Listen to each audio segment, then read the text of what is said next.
Well, I was in my senior year of high school in Rutherford, New Jersey, and you know, like when you have spare time, you read comic books, and there was a comic book out by a cartoonist, and this guy was named Smiling Jack, and he was a barnstormer, and he flew all over the country and landed in fields and took people up for a ride for about $1, I think, at the time.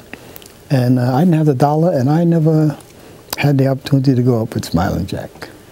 So I vowed that when I got the opportunity to fly, I would be a flyer myself. I was trying to get into the Army Air Corps. I was the Army Air Corps at the time. But I had to take a 2-year college equivalency test in order to get into the Army Air Corps. And I was able to take this test and pass as a civilian. So from the recruiting station in Newark, they sent me, it was quite a trip, overnight trip to Biloxi, Mississippi. It was like an overnight trip, and they sent me on a Pullman car, which I had an experience on the Pullman train going down. After I passed Washington, D.C., the car immediately became segregated, and the Pullman porter pulled me over to the side and told me, "Look, son, next time you come into the dining car," I had these meal tickets for my trip all the way down, and I was determined to not get there with them not being used. He said, "The next time you come into the dining car, son, we'll have to pull a curtain around you, because sometimes a train going north and a train going south have to go in around a mountain or a lake. We'll have to pull off on a siding. And if they see you sitting in this white dining car, they may take a shot at you." Well, I let them pull the curtain around me, and I ate. After about a week's time, they put me on another train, still in my civilian clothes, and sent me to Tuskegee, where this experimental program was in force.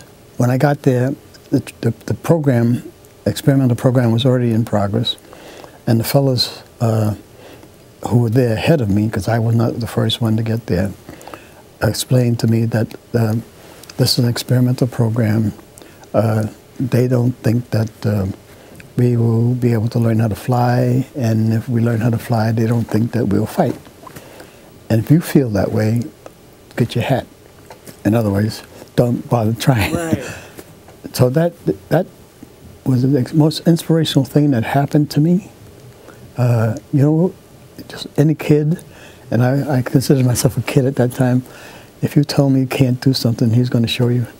It just made me determined to show him, and I carried that determination all through my training overseas and back, to prove the point that I could do anything anybody else could do.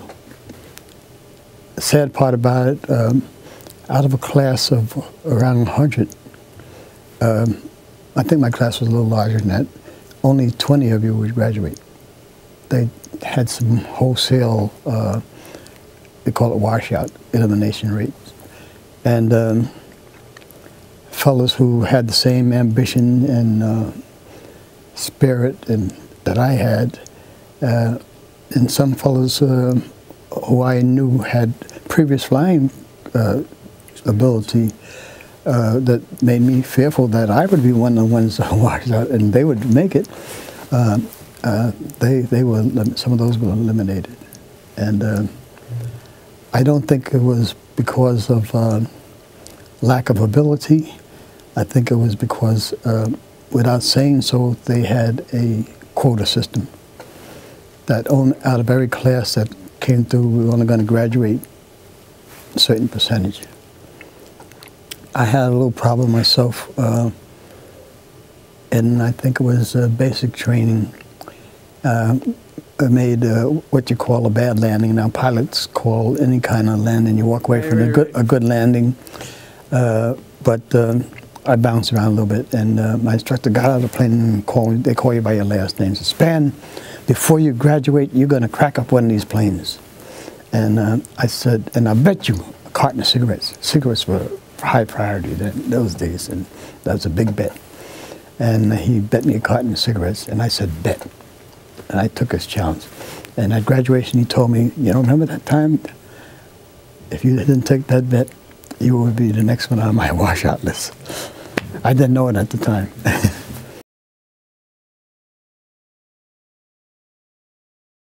I flew when I got to Ramitelli to Air Base, I was able to fly in all 26 combat missions. Now, there were two kinds of missions. I flew mostly high altitude bomber escort missions. But I was able to get in about 6 reconnaissance missions. The difference between a high altitude escort mission is you have a lot of planes, your planes, helping you to escort the bombers. But the reconnaissance missions, you just take you and another plane and you rendezvous, or you meet up with a plane that came from England with a camera. He didn't have any guns. And then you drop down to low altitude, right over the treetops, and take photos of where he wanted or was assigned to take photos. And it was quite a thrill when you get down to low altitude and you can see the farmer shaking a pitchfork at you. And you're ready to get out of there, but this guy taking pictures, he had 2 more pictures to take here and there. And your job was to stay with him until he got all his shots.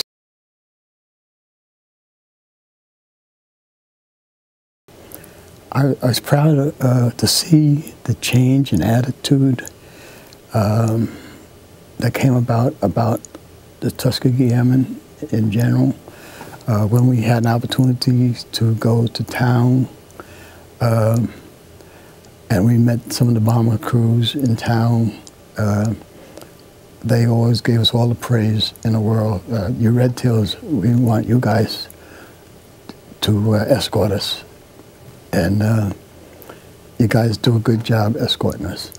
And that's a big change about from when I was in training. And they hardly wanted you to even learn how to fly. And I think that attitude and show and how we proved we could act under fire had a great deal to do with the beginning of the desegregation in the country. Every little bit helped, and I thought we played a big part in it.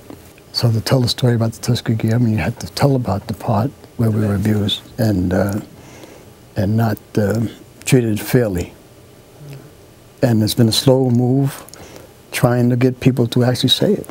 And the main people, our congressmen, to actually admit it, that such a thing could happen, where you came home to meet this discrimination in spite of your abilities.